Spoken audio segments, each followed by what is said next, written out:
Selamat datang di Praktikum Biokimia Dasar acara Lipida. Bismillahirrahmanirrahim. Assalamualaikum warahmatullahi wabarakatuh. Selamat bergabung bagi rekan-rekan peserta praktikum di Praktikum Biokimia Dasar untuk acara yang ketiga, yaitu acara Lipida. Sebelum rekan-rekan nanti melakukan praktikum, ada beberapa hal yang mungkin rekan-rekan perlu pahami terlebih dahulu begitu, sehingga nanti ketika pelaksanaan praktikum akan lebih mudah begitu melaksanakan dan juga lebih menjiwai, karena ada beberapa pengetahuan dasar yang sudah teman-teman pahami sebelum pelaksanaan praktikum. Kalau kita berbicara tentang lipida, lipida merupakan molekul organik yang bersifat hidrofobik ya, dan juga nonpolar begitu, sehingga memang tidak bisa larut di dalam pelarut polar ya, yaitu contohnya juga air. Seperti yang rekan-rekan ketahui ya, mungkin pernah mencoba juga, kalau rekan-rekan melarutkan minyak gitu di dalam air, itu pasti nanti akan terpisah begitu ya. Karena memang air bersifat polar, sedangkan minyak atau lemak di sini yang lipida itu bersifat non polar. Karena di dalam kimia itu ada istilah like dissolve like begitu ya, sehingga suatu molekul atau senyawa itu dia akan larut dalam pelarut yang mempunyai sifat yang hampir sama begitu, sehingga apabila lipida itu merupakan molekul nonpolar, sehingga seharusnya lipida itu hanya akan larut pada pelarut-pelarut nonpolar. Nah, ini nanti juga akan dibuktikan begitu di salah satu acara praktikum, yaitu acara uji kelarutan, di mana nanti rekan-rekan akan membandingkan beberapa pelarut ya, begitu ada air, kemudian mungkin nanti ada kloroform, benzen begitu, untuk membuktikan apakah benar bahwa lipida itu hanya akan larut di dalam pelarut-pelarut non-polar. Beberapa contoh pelarut non-polar adalah kloroform, benzen, ether, dan itu nanti akan diujikan begitu dan dibuktikan di salah satu acara praktikum. Kemudian kalau kita berbicara tentang lipida juga secara strukturnya begitu, nanti lipida itu dibagi menjadi golongan lipida yang mempunyai struktur sederhana begitu, dan juga ada golongan-golongan lipida yang termasuk dalam struktur lipida kompleks. Dalam kelompok lipida yang mempunyai struktur sederhana ada beberapa golongan seperti terpena begitu, kemudian ada juga steroida. Saya rasa rekan-rekan sering mendengar tentang hormon steroid ya. Nah, hormon steroid itu merupakan kelompok dari lipida sederhana dalam bentuk steroida begitu, dan juga ada beberapa golongan lipida sederhana yang lain. Kemudian kelompok yang kedua itu adalah kelompok lipida kompleks begitu secara strukturnya. Dalam kelompok ini ada beberapa golongan seperti asilgliserol, kemudian juga ada fosfogliserida. Ini kalau misalnya rekan-rekan mendengar terkait dengan membran sel begitu ya, salah satu komponen utama dari membran sel adalah phospholipid bilayer. Nah, itu merupakan golongan dari lipida struktur kompleks dalam bentuk fosfogliserida.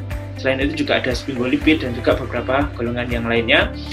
Terkait dengan hal ini nanti akan dijelaskan secara detail di perkuliahan begitu. Dari golongan lipida tadi yang paling sering kita temukan begitu di dalam jaringan begitu, dan salah satu yang mempunyai fungsi paling penting begitu ya, yaitu sebagai sumber energi adalah golongan asilgliserol, di mana di sana secara strukturnya begitu, basic strukturnya tersusun dari satu molekul gliserol yang mengikat 3 asam lemak begitu. Nah, nanti asam lemak ini yang akan digunakan menjadi sumber energi pembentukan ATP begitu ya, nanti di kuliah akan dijelaskan begitu. Kalau kita berbicara terkait dengan asam lemak begitu, saya rasa juga rekan-rekan nanti tidak lepas dari adanya penggolongan begitu ya, ada asam-asam lemak jenuh dan juga ada asam-asam lemak tidak jenuh, di mana perbedaan utamanya adalah ada tidaknya ikatan rangkap gitu ya, di mana ikatan rangkap itu hanya ditemukan pada asam lemak tidak jenuh gitu. Dan pengertian terkait dengan asam lemak jenuh dan juga tidak jenuh itu juga sangat penting untuk diketahui begitu. Salah satunya kalau kita berhubungan dengan mungkin produk peternakan begitu ya. Produk peternakan merupakan sumber lemak utama bagi manusia begitu ya. Sehingga kandungan asam lemak jenuh di dalam produk ternak begitu sering diasumsikan sebagai penyebab utama begitu ketika konsumsi produk ternak dengan kandungan asam lemak jenuh tinggi begitu dianalogikan dengan beberapa penyakit yang ditimbulkan seperti mungkin penyumbatan pembuluh darah yang nanti efeknya pada tekanan darah tinggi begitu ya, dan juga hingga ke stroke dan lain sebagainya. Sehingga dan juga sebaliknya konsumsi asam lemak tidak jenuh itu juga dianalogikan sebagai gaya hidup sehat begitu. Sehingga penting rasanya bagi mahasiswa untuk mengetahui seberapa banyak atau asam lemak tidak jenuh dalam suatu bahan gitu ya. Sehingga di salah satu acara praktikum nanti ada uji sederhana begitu untuk mengetahui seberapa banyak ikatan rangkap dalam sampel yang nanti dianalogikan sebagai semakin tinggi ketidakjenuhan dari sampel. Nanti ada uji angka iod begitu ya, di mana tadi asam lemak tidak jenuh itu banyak mengandung ikatan rangkap begitu, dan ikatan rangkap ini sangat reaktif sekali begitu ya, sangat mudah berikatan begitu dengan senyawa yang lain. Nah, properties ini nanti yang akan digunakan ketika kita akan menguji seberapa banyak atau ikatan rangkap di dalam asam lemak atau di dalam sampel kita begitu. Dalam ujian nanti kita menggunakan pereaksi Hubble iod, di mana dia berwarna merah muda begitu, dan ini sangat mudah direduksi menjadi larutan bening begitu ya. Sehingga nanti dalam prarujuk itu akan kita tambahkan beberapa sampel begitu minyak, mungkin ada beberapa minyak yang akan kita tambahkan, dan di sana nanti akan kita bandingkan seberapa cepat perubahan warna dari merah muda iod tadi, Hubble iod tadi, menjadi tidak berwarna begitu. Semakin cepat perubahan warnanya dan menjadi tidak berwarna tadi membuktikan bahwa semakin banyak ikatan rangkap, karena ikatan rangkap tadi kan sangat reaktif ya, sehingga ikatan rangkap tadi dia akan mereduksi larutan iod merah muda menjadi tidak berwarna. Berbeda dengan mungkin ketika kita tambahkan beberapa tetes sampel minyak gitu, tetapi kok warna merah mudanya itu tidak berubah menjadi tidak berwarna, atau mungkin sudah berubah kembali lagi ke merah muda begitu. Sehingga artinya adalah di sana dibutuhkan lebih banyak minyak begitu untuk mereduksi iod. Artinya apa? Artinya ikatan rangkap yang ada di dalam sampel tadi lebih sedikit begitu ya. Sehingga ini nanti bisa dipelajari lebih detail begitu di praktikum. Rekan-rekan juga bisa nanti membandingkan seberapa jenuhkah suatu sampel itu begitu ya, nanti dibandingkan di dalam praktikum dengan beberapa sampel. Kemudian karena ikatan rangkap yang ada di asam lemak tidak jenuh itu sangat reaktif begitu ya, sehingga dia akan mudah mengalami penjenuhan. Salah satunya bisa dengan adanya ROS atau reaktif oksigen substansis dalam bentuk oksidasi begitu ya, atau bisa jadi nanti ada proses-proses yang lain, proses-proses kerusakan asam lemak yang lain. Salah satunya nanti ketika gliserol itu mengalami dehidrasi begitu, gliserol akan bebas begitu ya. Gliserol akan melepaskan 3 asam lemak, dan gliserol itu akan bebas begitu. Sehingga apabila rekan-rekan akan mengecek begitu seberapa rusakkah seberapa rusakkah minyak saya begitu ya, atau seberapa rusakkah sampel saya begitu, bisa juga nanti dicek dengan seberapa banyak gliserol bebas yang ada begitu. Seharusnya kan gliserol mengikat 3 asam lemak ya begitu. Karena mengalami kerusakan nanti gliserol akan bebas begitu, sehingga semakin banyak gliserol bebas itu nanti akan akan bisa diindikasikan sebagai semakin tinggi kerusakan dari lemak yang kita miliki begitu. Sehingga nanti juga ada uji gliserol bebas ya dengan acrolein begitu, sehingga nanti gliserol bebas itu dengan adanya asam kuat contohnya itu nanti akan ada reaksi seperti terbakar begitu, sehingga nanti akan menimbulkan gas asap putih begitu, dan juga bau terbakar begitu. Sehingga nanti rekan-rekan juga bisa membandingkan begitu beberapa sampel, semakin banyak gasnya begitu dan semakin bau begitu ya, semakin bau terbakar menyengat, itu menunjukkan nanti gliserol bebasnya semakin tinggi, kira-kira seperti itu. Kemudian nanti juga ada uji angka asam. Ini tadi tidak hasil gliserol tersusun dari 1 gliserol dengan 3 asam lemak begitu, dan ketika gliserolnya melepaskan 3 asam lemak begitu, nanti ada asam-asam lemak bebas begitu. Nah, asam lemak bebas ini nanti juga mudah terikat, yang mempunyai sifat mudah terikat pada basa kuat ya, bisa jadi NaOH ataupun KOH gitu, sehingga nanti bisa membentuk garam asam lemak gitu. Nah, angka asam menunjukkan seberapa banyak nanti KOH yang dibutuhkan begitu untuk mengikat semua asam lemak bebas yang ada di dalam sampel kita begitu, sehingga nanti akan ada uji terkait dengan angka asam begitu, nanti di praktikum juga akan dilakukan. Selain itu juga nanti ada salah satu acara juga uji noda ya, itu nanti untuk membandingkan saja kira-kira ada tidaknya lemak yang ada di dalam sampel kita dengan secara fisik dilihat begitu ya, ada tidaknya noda di dalam kertas yang kita berikan. Baik, saya rasa itu nanti yang rekan-rekan bisa pahami begitu, dan juga bisa menjadi bahan untuk persiapan praktikum begitu. Untuk detailnya terkait dengan teori lipida nanti akan disampaikan di perkuliahan, dan saya rasa praktikum ini sangat mendukung nanti teori-teori yang akan diberikan di perkuliahan, dan juga rekan-rekan nanti bisa saling mendukung. Terima kasih, selamat melakukan praktikum acara ketiga yaitu lipida, dan semoga rekan-rekan banyak mengambil manfaat dari acara praktikum ini. Terima kasih, dan juga assalamualaikum warahmatullahi wabarakatuh. Berikut alat dan bahan yang akan kita gunakan dalam praktikum acara lipida. Masuk ke uji yang pertama, yaitu uji kelarutan dan terjadinya emulsi. Disiapkan 5 tabung reaksi. Masing-masing tabung ditambahkan dengan kloroform, ether, aquades, Na2CO3, dan empedu encer sebanyak 2 mili.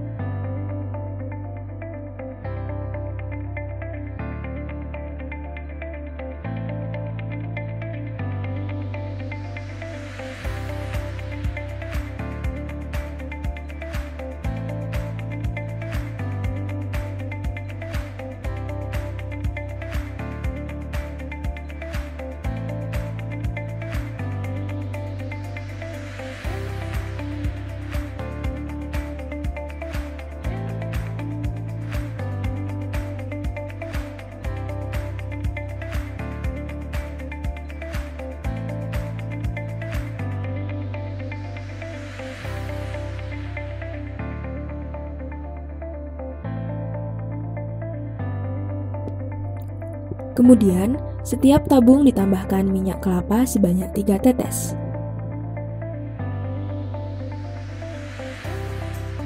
Masing-masing tabung digojok lalu diamati perubahan yang terjadi. Berikut adalah hasil yang diperoleh.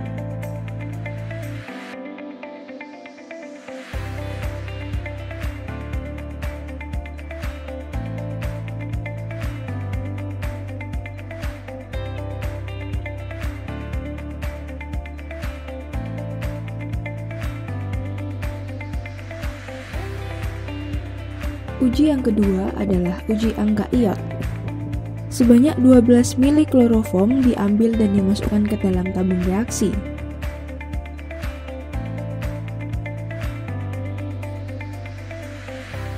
Tambahkan Hubble iod sebanyak 12 tetes.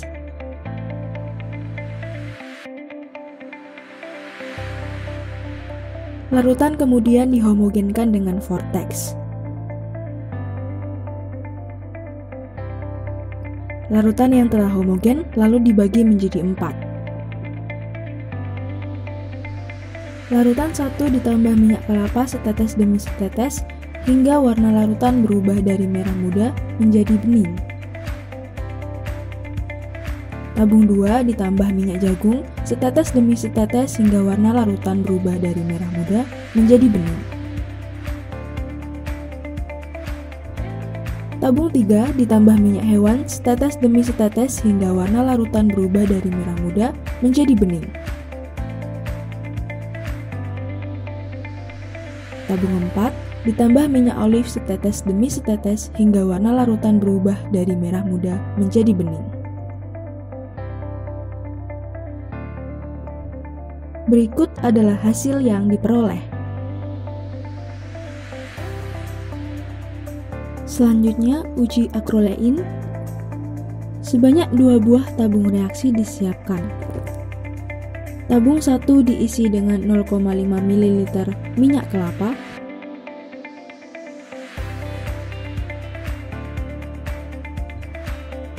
tabung 2 diisi dengan 0,5 ml gliserol.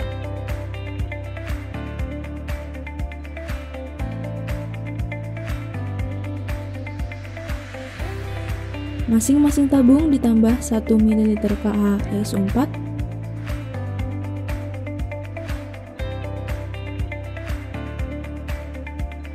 masing-masing tabung digojok,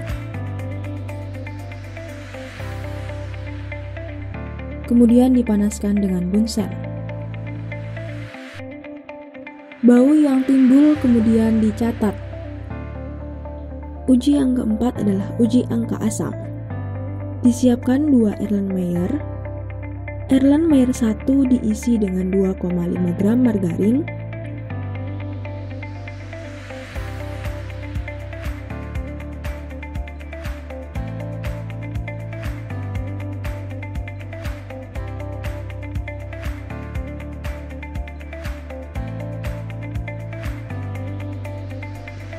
Erlenmeyer 2 diisi dengan 2,5 gram minyak kelapa.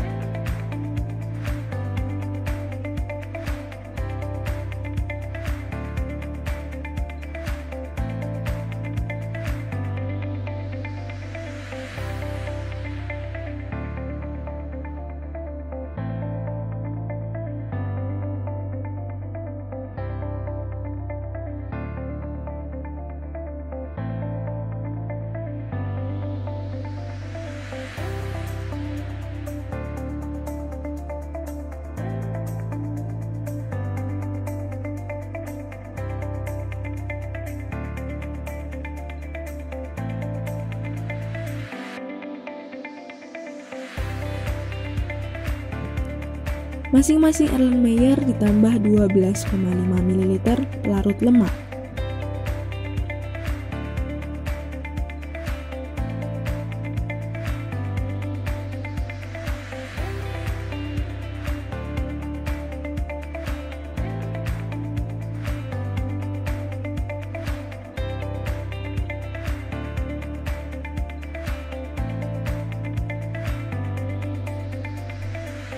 Ditambah dengan 0,25 ml indikator PP,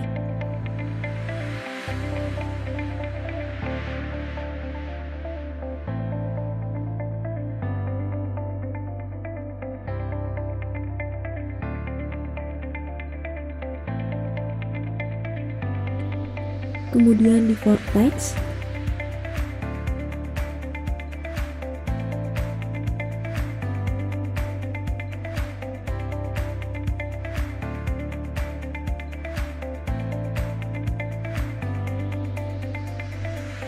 dilakukan titrasi pada masing-masing Erlenmeyer dengan KOH 0,1 N hingga berwarna merah muda.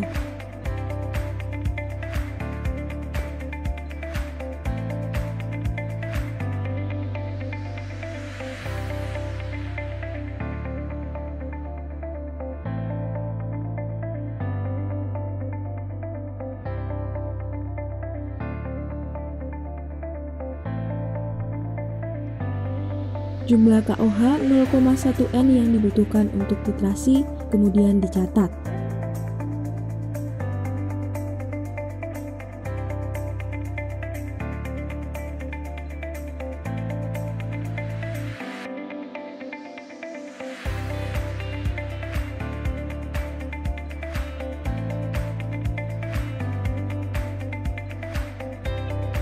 Dilanjutkan dengan perhitungan angka asam dengan catatan mililiter NaOH margarin 5,3 ml.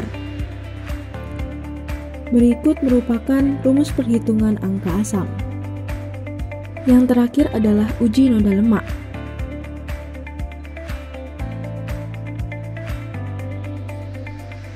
Disiapkan 2 buah tabung reaksi.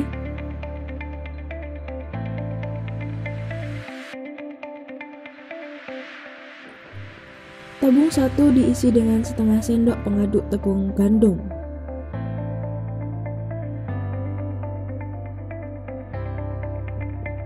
Tabung 2 diisi dengan setengah sendok pengaduk tepung kedelai.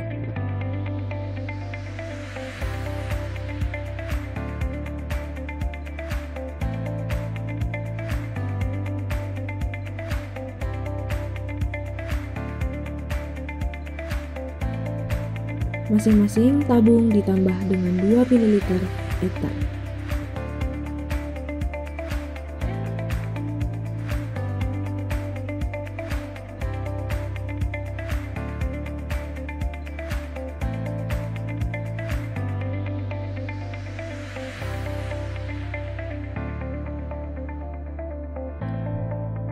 Kemudian digocok.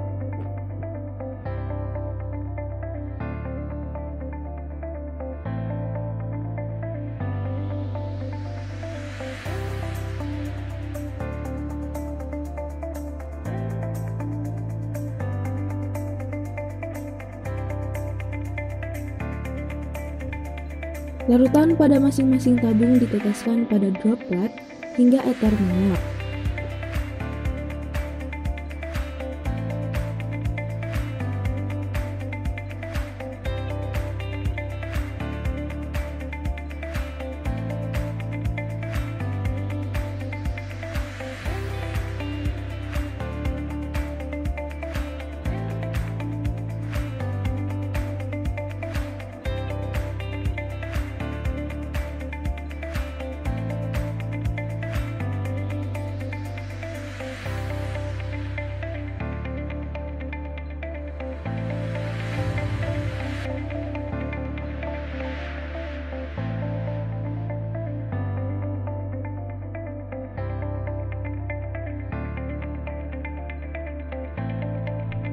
Kemudian diusap dengan kertas minyak.